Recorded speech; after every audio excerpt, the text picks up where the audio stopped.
Guys, welcome back to my channel say hi to study it's Cheshta Washne. So guys, इस video से हम लोग money and banking को शुरू करेंगे, जिसके अंदर आज हम पहली वीडियो में समझेंगे basically what is money and the evolution of money. Money क्या है और कैसे कैसे मनी किस किस फॉर्म में इवॉल्व होता हुआ आया है with in the time. So without any further due, let us begin with the concept. So what is money? Money की हम यहाँ डेफिनेशन पढ़ रहे हैं।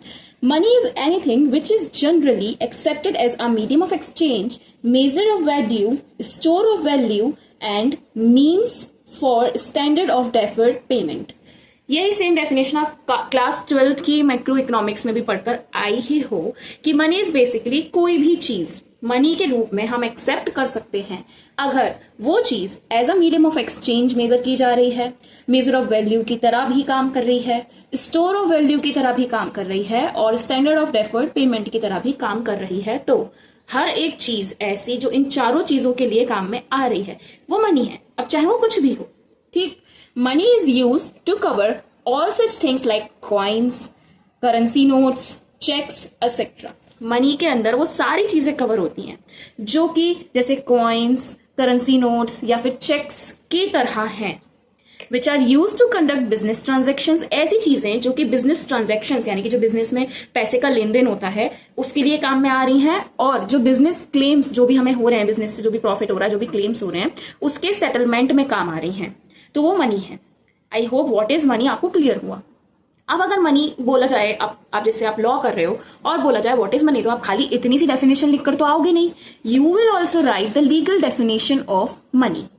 So what is the legal definition? According to this definition, is legal definition के according, money is what the law says is money. Money वो हर चीज है जो लॉ ने कह दिया कि मनी है। ऐसे अगर लॉ ने कहा कि ये पेन मनी है तो ये पेन मनी है, लॉ ने कहा कि ये पेपर मनी है तो ये पेपर मनी है। So money is everything which law says it's money. मतलब जो लॉ बोल दे कि ये मनी है तो वो मनी है। अगर लॉ आज बोल देता है कि एक पत्थर मनी कहलाया जाएगा तो वो पत्थर मनी कहलाया जाएगा, कोई भी उसको अपोज नहीं कर सकता। So anything which the government declares as money is money. तो कोई भी चीज जो गवर्नमेंट बोल देती है, डिक्लेयर कर देती है कि ये मनी है आज से, तो वो मनी हो जाएगा। ठीक, it means money is the medium of exchange that is authorised by law और एक्सेप्टेड बाय लॉ। इसका मतलब कि मनी वो एक मीडियम ऑफ एक्सचेंज है जो कि लॉ के द्वारा ऑथराइज कर दिया जाता है और लॉ के द्वारा एक्सेप्ट कर लिया जाता है। ये मनी है तो वो मनी है। लॉ ने उसको बोला है कि it is accepted by law कि ये एक पर्टिकुलर चीज मनी होगी आज से, और वो चीज लॉ ने एक्सेप्ट कर ली है तो वो मनी है। तो आई होप आपको लीगल डेफिनेशन समझ में आई। अब जब आप लिख दोगे what is money, what is legal definition, now you will write the functional definition of money. The functional definition क्या है? It states that the money should be capable of bringing a generally accepted medium of exchange. ये बोलती है कि money basically एक ऐसी चीज होनी चाहिए जो जनरली एक्सेप्टेड हो, कि हम इस पर्टिकुलर चीज को as a medium of exchange accept कर सकते हैं ऑल ओवर द इकोनॉमी। मतलब जनरली एक्सेप्टेड होना चाहिए, हर एक बंदे को लगना चाहिए कि ये ठीक है, हम इसको as a medium of exchange रख सकते हैं। अब खाली मीडियम ऑफ एक्सचेंज नहीं, दो जो हमने चार चीजें सबसे पहले पढ़ी वही चार चीजें कि as a medium of exchange, the measure of value, the standard of deferred payment and the store of value. Medium of exchange का मतलब जैसे मैं अगर आपको ये पेन दे रही हूं तो पेन के बदले में आप मुझे पैसे दोगे, तो पैसे क्या है? एक जनरली एक्सेप्टेड थिंग है। तो मीडियम ऑफ एक्सचेंज क्या हुआ कि किसी एक चीज के बदले में मैंने जो आपसे एज एन एक्सचेंज लिया कि ये पेन जो था, पेन के बदले में आपने मुझे पैसे दिए, तो वो मीडियम ऑफ एक्सचेंज हो गया। अब मेजर ऑफ वैल्यू क्या होगा कि एक पर्टिकुलर चीज की मैं वैल्यू उस चीज के थ्रू नाप सकती हूँ कि इस पेन की क्या वैल्यू होगी इन टर्म्स ऑफ मनी, तो ये मेजर ऑफ वैल्यू होगा कि मैं इसकी वैल्यू को मेजर कर रही हूँ। ठीक है। The standard of deferred payment, अब जैसे सपोज करो आपने मुझसे पेन लिया एंड जिस टाइम पर आप मुझसे पेन ले रहे हो उस टाइम पर आपके पास पैसे नहीं है इन एक्सचेंज ऑफ दिस, तो आपने बोला कि मैं आपको मतलब लोन के रूप में दे देता हूँ and later I will pay back with interest. मतलब आपने ये पेन मुझसे उधार में ले लिया और बोला कि इसके पैसे साथ में जो भी आप इस पे इंटरेस्ट लगाओगे वो मैं आपको बाद में दे दूंगा। तो आई वाज लाइक ठीक है। तो स्टैंडर्ड ऑफ डेफर्ड पेमेंट, तो डेफर्ड पेमेंट मतलब जो पेमेंट आपने अभी नहीं दी, बाद में देने का प्रॉमिस किया। ठीक है, मतलब बेसिकली लोन वाला system.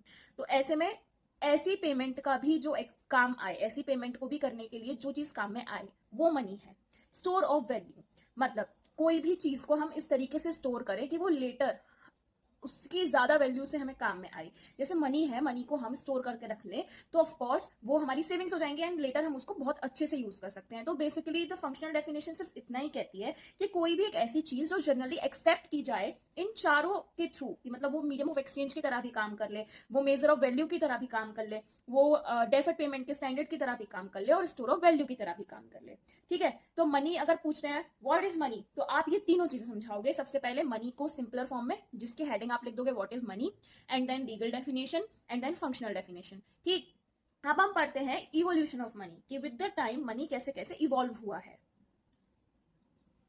Okay, so we talk about the evolution of money. तो उसके लिए मैंने ये एक चार्ट बनाया है जो कि आप एज इट इज सेम लिखकर आओगे, सेम बनाकर आओगे तो बहुत अच्छे मार्क्स मिलने वाले हैं। देखो, इवोल्यूशन ऑफ मनी की अगर मैं बात करती हूँ तो विद द टाइम कैसे कैसे मनी आज के समय तक इवॉल्व हुआ है। पहले अगर हम 6000 बीसी की बात करें तो सबसे पहले बार्टर सिस्टम चलता था। अब बार्टर सिस्टम आप सब अच्छे से जानते हो, एक चीज ली उसके बदले में कोई दूसरी चीज ले ली। मैंने आपको गेहूं दिया, आपने उसके बदले में मुझे कोई सी दाल दे दी। मैंने आपको पेन दिया, आपने उसके बदले में मुझे पेंसिल दे दी। मैंने आपको फोन दिया तो आपने उसके बदले में मुझे लैपटॉप दे दिया। मतलब बार्टर सिस्टम, कोई मनी, कोई कॉइन, कोई भी नोट, कुछ नहीं हुआ करता था। बस बार्टर सिस्टम होता था कि एक चीज के बदले में कोई दूसरी चीज मैंने आपसे ली और आपने मुझसे ली। ठीक, तो 6000 बीसी में क्या होता था, बार्टर सिस्टम होता था कि एक चीज को ले रहे हैं, उसके बदले में कोई दूसरी चीज हमें मिल रही है, पैसे का कोई भी रोल नहीं था। फिर 100 बीसी में क्या हुआ, कमोडिटी मनी का मतलब कमोडिटी मनी सर्कुलेशन में आ चुका था। अब कमोडिटी मनी के अंदर क्या क्या आ जाएगा, जैसे कंजप्शन गुड्स, कोई भी गुड्स है, कमोडिटी है कोई पर्टिकुलरली, कैपिटल गुड्स, मतलब consumption goods and capital goods, ये दोनों तरीके के गुड्स हुआ करते थे कि अगर जैसे मैं आपको कोई गुड दे रही हूँ, आप उसके बदले में मुझे कोई कैपिटल गुड दे दो, मतलब वो गुड जिसको मैं आगे के लिए सिक्योर कर सकती हूँ। या फिर कोई उसके बदले में आप मुझे कंजप्शन गुड दे दो जिसको मैं हाथ के कुछ यूज कर लूं एंड देन उसको फुलफिल कर लूं। टोकन करेंसी आ चुकी थी, ऑर्नामेंटल्स आ चुके थे। ठीक है, 1000 बीसी में क्या था, कमोडिटी मनी आ गया था, उससे पहले बार्टर सिस्टम चल रहा था। अब 1000 बीसी के बाद क्या हुआ, 806 बीसी में पेपर मनी लॉन्च हुआ। सॉरी, ईयर है ये, बीसी नहीं है। 806 ईयर में क्या हुआ, पेपर मनी लॉन्च हुआ। अब जितनी भी मनी हुआ करते थे वो सब पेपर मनी थे, जैसे अर्ली पेपर मनी जो पहले के पेपर मनी थे, representative paper money, convertible paper money and inconvertible paper money. अब अगर आपको जैसे ये सब कुछ समझना है इन डिटेल विद डेफिनेशन तो अब मैं आपके लिए एक पर्टिकुलर एक वीडियो बना दूंगी, बट यहाँ हमें इसको इंक्लूड करने की जरूरत नहीं है क्योंकि ये सिर्फ एक डिटेल पार्ट है। बेसिकली हमको ये सारा करना है जो ऊपर की मेन हेडिंग्स है, क्योंकि इवोल्यूशन तो यही है ना, ये तो चीजें इंक्लूड क्या क्या हो रही हैं वो है सिर्फ समझने के लिए। तो 806 में पेपर मनी आ गया। देन 1950 में क्रेडिट मनी लॉन्च हुआ। 1994 में ई मनी यानी कि डिजिटल मनी जिसको भी हम कहते हैं, एंड देन क्रिप्टो करेंसीज जो आप आजकल देख ही रहे हो कि कितना ट्रेंड में आ चुकी हैं। 2009 से लेके अब तक क्रिप्टो करेंसी के बाद कोई भी दूसरे तरीके का मनी लॉन्च नहीं हुआ है, इन्वेंट नहीं हुआ है। तो इवोल्यूशन ऑफ मनी अगर आता है तो 6000 बीसी से लेके हम 2009 ईयर तक सारे मनीज को कवर करेंगे जो मैंने आपको इस टेबल में समझाए हैं। आई होप आपको इवोल्यूशन ऑफ मनी भी समझ में आया। तो इस वीडियो में हमने पढ़ा बेसिकली व्हाट इज मनी, जिसके अंदर हमने सिंपल एक डेफिनेशन पढ़ी व्हाट इज मनी हेडिंग के अंदर। देन हम लोगों ने legal definition and functional definition को कवर करा और उसके बाद इवोल्यूशन ऑफ मनी को कवर करा। कहीं पे भी कुछ डाउट है तो आप लोग प्लीज कमेंट कर दो, मैं ट्राई करूंगी कि क्लियर कर सकूं। बाकी कोई वीडियो में कुछ भी लगा कि आपको कुछ चीज समझ में नहीं आई तो आप वो भी कमेंट कर सकते हो। एंड वीडियो अच्छी लगी तो प्लीज लाइक करना, शेयर करना, सब्सक्राइब करना और एक अच्छा सा कमेंट भी कर देना। Stay tuned, thanks for watching. Next video में हम लोग मनी एंड बैंकिंग का नेक्स्ट टॉपिक को कवर करेंगे।